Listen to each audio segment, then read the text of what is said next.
Hey all, it is Saturday, June the 6th, 2020. I've been thinking about doing this for a couple of days. I've been struggling about doing it. It's been tugging at me. I'm probably going to get some backlash over it, but I really don't care. In 2016, I was preparing to run for re-election for township supervisor, as well as our clerk was preparing to run again for town clerk. Our 5-member board at that time consisted of 3 Caucasian women, myself, and another African American male.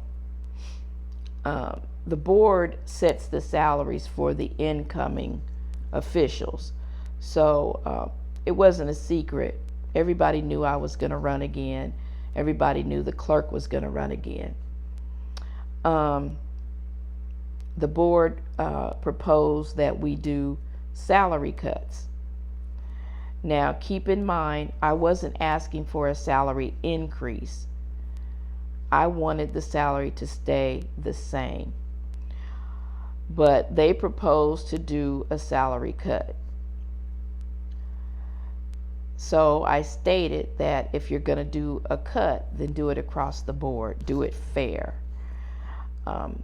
Even though I had a room full of people standing there supporting me, and they spoke out to the board to be fair, and I am so grateful for everyone that came out in support, the board decided to do what was so unfair and unjust, and that was the salary for supervisor.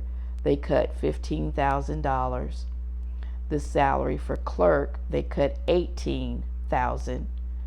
The other position was only cut $5,000, and then the other position was cut $500. None of the cuts were actually needed. They just weren't. We had lost a tenant, true enough, but we also gained revenue. Each year, the revenue had even increased each year.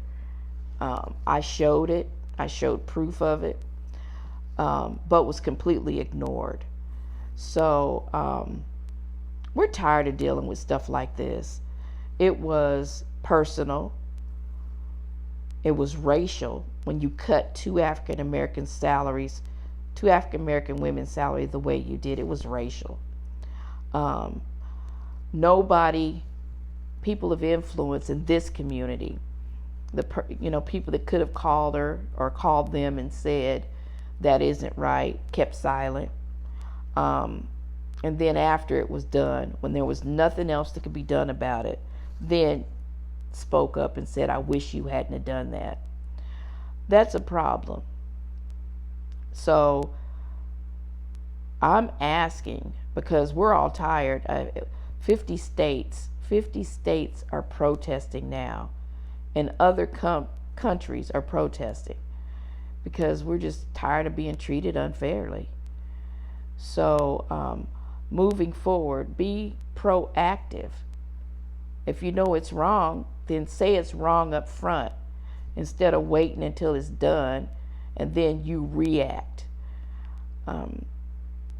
This is my plea, that we start doing things right and fair in our community and stop being silent.